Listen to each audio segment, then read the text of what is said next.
जय माँ warrior coaching centre में आप सभी विद्यार्थियों का मैं प्रिंस सर हार्दिक अभिनंदन और स्वागत करता हूँ। जैसा कि आप जानते हैं कि 18 तारीख के बाद फिर लॉकडाउन हमारे देश में बढ़ गया है और इस कोरोना महामारी से पठन पाठन काफ़ी पिछड़ गया है। इस विकट परिस्थिति में आप सबके पठन पाठन को सुचारू रखने के लिए आप सबों के सहयोग द्वारा निरंतर प्रयास हो रहा है। आज इसी क्रम में हम लोग इंटरमीडिएट कक्षा के आर्ट्स के विद्यार्थियों के लिए पॉलिटिकल साइंस विषय से दूसरा पाठ, जिसका शीर्षक है एक दलीय प्रभुत्व का दौर का अध्ययन करने चल रहे हैं। एक दलीय प्रभुत्व के दौर को समझने से पहले हम भारत की राजनीतिक व्यवस्था के बारे में जानेंगे। जैसा कि आप जानते हैं कि भारत में लोकतंत्रात्मक शासन व्यवस्था है और ये लोकतंत्रात्मक शासन व्यवस्था प्रतिनिधियात्मक शासन व्यवस्था के रूप में अपने देश में स्थापित है। इस आधुनिक युग में हम इसे प्रतिनिधि शासन के रूप में जानते हैं। प्रतिनिधि शासन का मतलब होता है जनता द्वारा अपने प्रतिनिधियों के सहयोग से देश की शासन का संचालन करना। यह विश्व की सर्वोत्तम शासन प्रणालियों में से एक है। सर हेनरी मेन ने कहा है कि यह एक लोकप्रिय शासन प्रणाली है। जॉन स्टुअर्ट मिल के शब्दों में आधुनिक युग में प्रजातंत्र को प्रतिनिधि शासन कहा जाना चाहिए। कुल मिलाकर के हम इस बात को जानते हैं कि किसी भी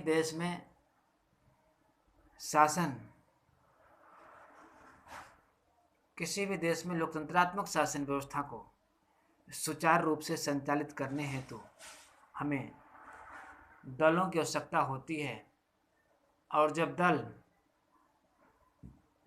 जिस देश में दलों के माध्यम से प्रतिनिधियों का निर्वाचन जिस देश में दलों द्वारा शासन किया जाता है वह देश दलीय शासन व्यवस्था वाला देश कहलाता है। हमारा भारत भी दलीय शासन व्यवस्था वाला देश है, जहां पर बहुमत प्राप्त करके एक दल शासन का संचालन करता है, या कभी कभी बहुमत प्राप्त न होने पर दो या दो से अधिक दल मिलकर गठबंधन की सरकारों का निर्माण करके देश की शासन को सुचारू रूप से चलाते हैं।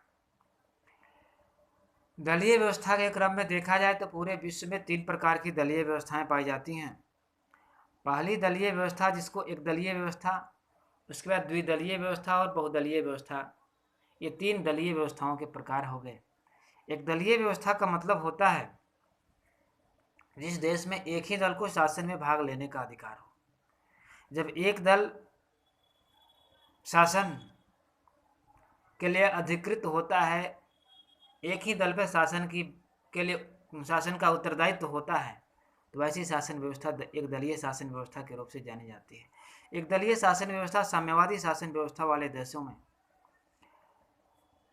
पाई जाती है। इसका उदाहरण चीन हो गया आपका।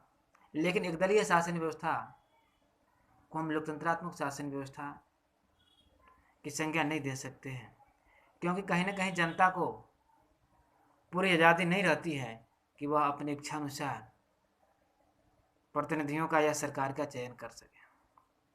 इसके बाद द्विदलीय शासन व्यवस्था की चर्चा हम करें तो द्विदलीय शासन व्यवस्था वैसी शासन व्यवस्था होती है जिसमें दो दलों को चुनाव में भाग लेकर के शासन में शामिल होने का अधिकार होता है। इसका उदाहरण आपको अमेरिका में ब्रिटेन में देखने को मिल सकता है। अमेरिका, ब्रिटेन जैसे देशों में द्विदलीय शासन व्यवस्था है।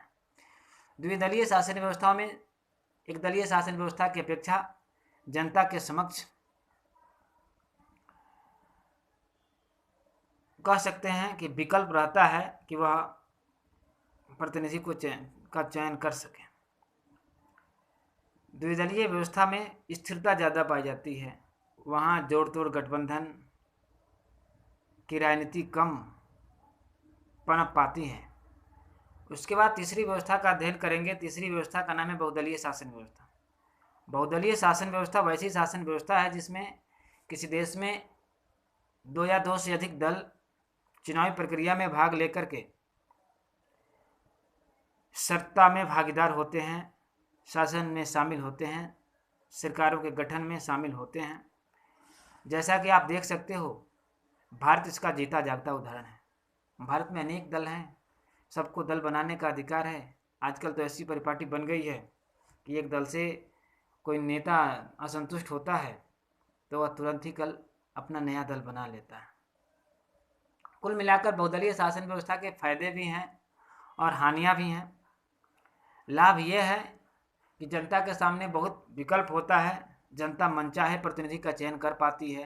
हानियां यह हैं कि जोड़ तोड़ की राजनीति बढ़ती है, गठबंधन की राजनीति का आज भारत में पैर मजबूत होते जा रहा है, राजनीतिक अस्थिरता आ रही है। इस प्रकार से कभी अगले वीडियो में या कभी मैं बाद में आपको एक द्विदलीय, बहुदलीय और एक दलीय शासन व्यवस्थाओं की हानि लाभ से संबंधित चर्चा करूंगा।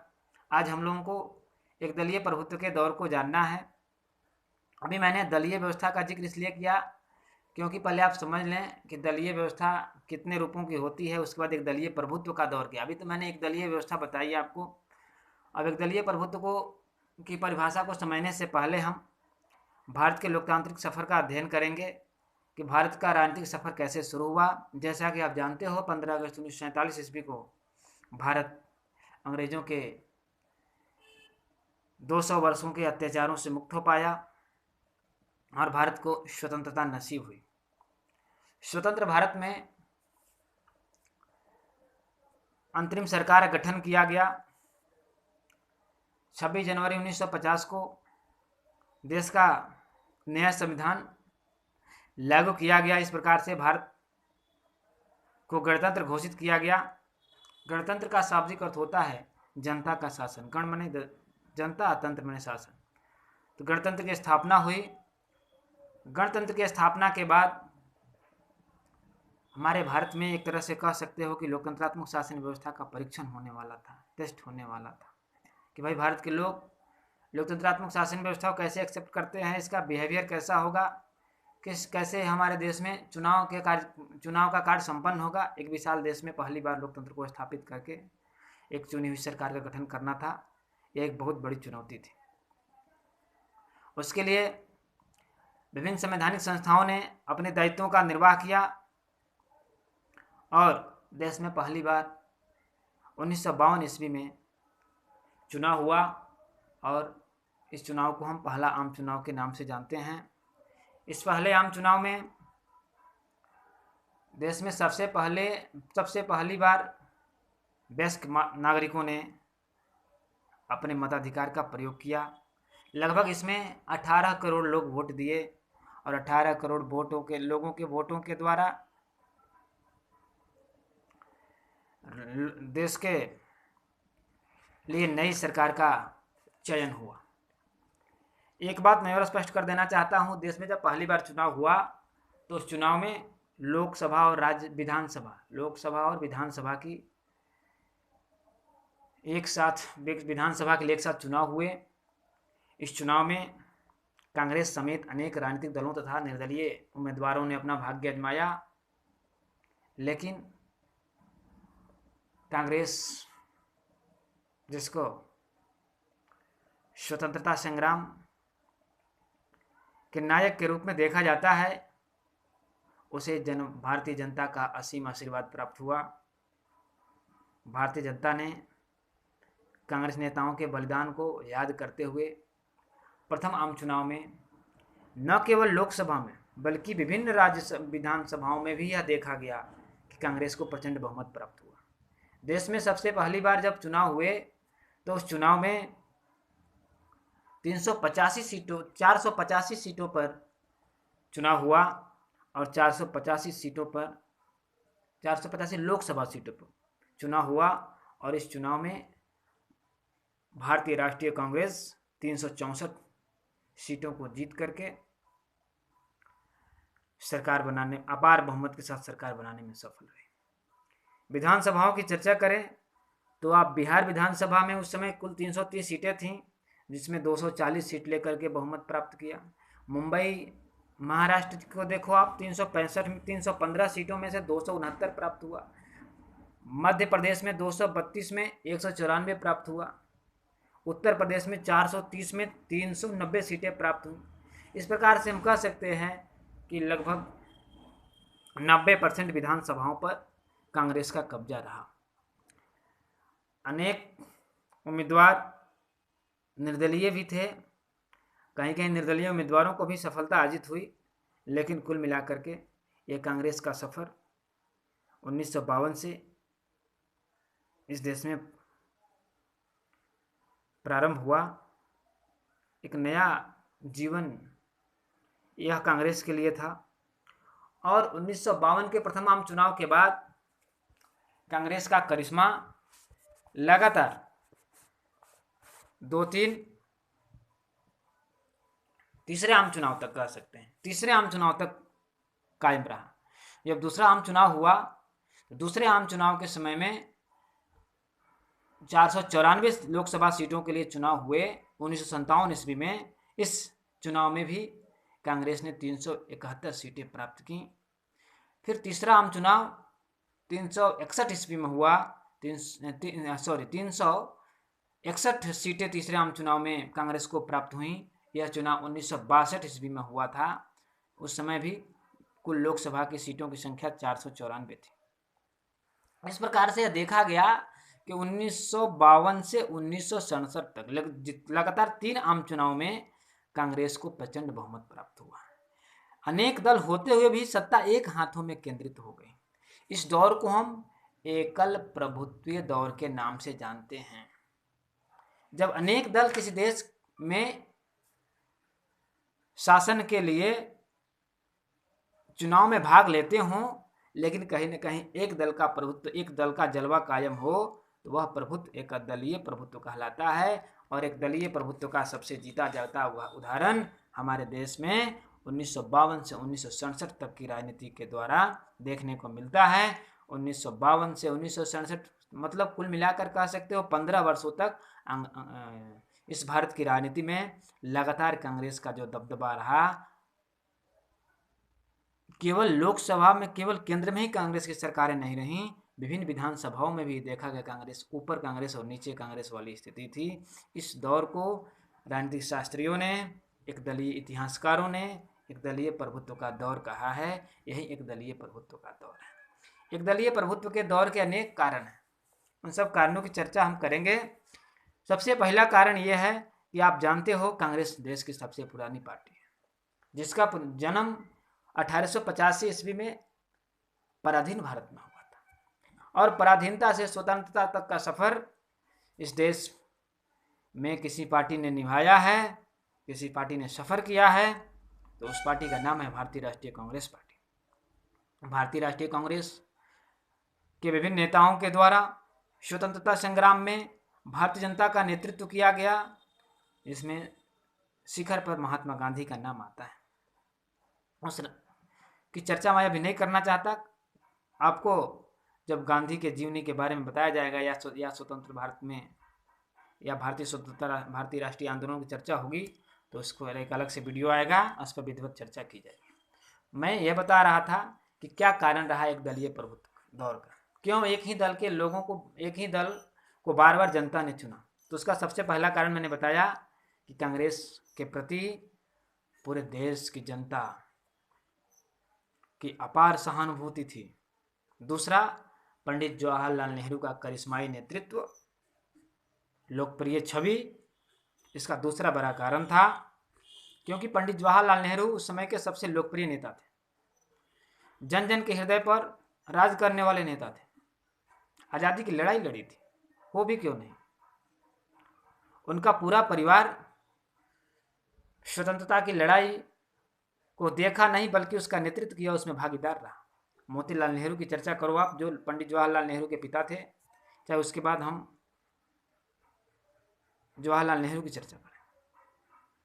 तीसरा कारण यह था कि जो कांग्रेस पार्टी थी समाजवादी विचारधारा की पोषक थी।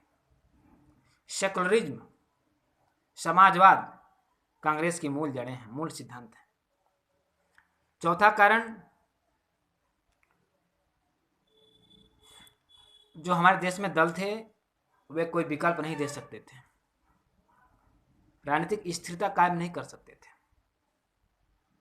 इसलिए भारत में एक दलीय प्रभुत्व का दौर रहा। उस एक दलीय प्रभुत्व के दौर के अंतर्गत कांग्रेस पार्टी ने भारत में लगभग 3 आम चुनाव में प्रचंड बहुमत के साथ शासन किया। उसके बाद ऐसा नहीं है कि 1962 के चुनाव के बाद 1962 के चुनाव के बाद कांग्रेस के युग का अंत हो गया। उसके बाद भी कांग्रेस इस देश की राजनीति में रही। उसके आगे का सफ़र मैं आपको बता रहा हूँ कि भाई आगे कांग्रेस ने किस प्रकार से सफ़र किया, उसका लोकतांत्रिक सफ़र कैसा रहा।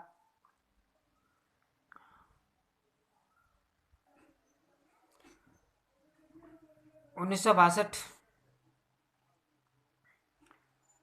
में भारत में चुनाव में फिर कांग्रेस का विजय, कांग्रेस के विजय के बाद चीन द्वारा भारत पर आक्रमण और फिर भारत की पराजय के साथ पंडित नेहरू का कह सकते हो सदमा, और पंडित नेहरू का उसके बाद लगभग 2 वर्षों के बाद 1964 में निधनोपरांत फिर श्रीमती इंदिरा गांधी के हाथों उसके बाद लाल बहादुर शास्त्री, पंडित लाल बहादुर शास्त्री और पंडित लाल बहादुर शास्त्री के निधन के बाद श्रीमती इंदिरा गांधी और इंदिरा गांधी के द्वारा अनेक युगांतकारी कार्य किए गए। इंदिरा गांधी के नेतृत्व में 1967 में भी कांग्रेस पार्टी को प्रचंड बहुमत प्राप्त हुआ। 1967 के आम चुनाव के बाद 1969 में कांग्रेस का विभाजन, जिसके लिए फिर हम आगे चर्चा करेंगे। अभी मैं आपको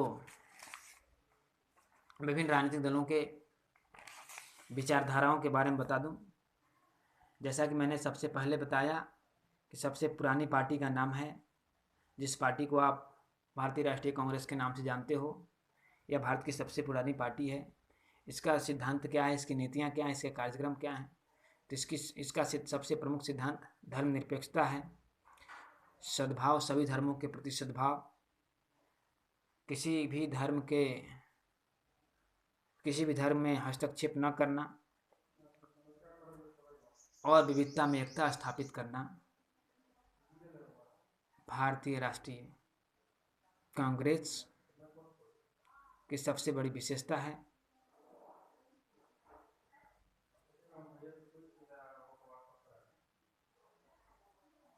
कांग्रेस पार्टी बहुदलीय शासन व्यवस्था में विश्वास करने वाली पार्टी है। मिश्रित अर्थव्यवस्था की प्रशंसा करना इसका कार्य है।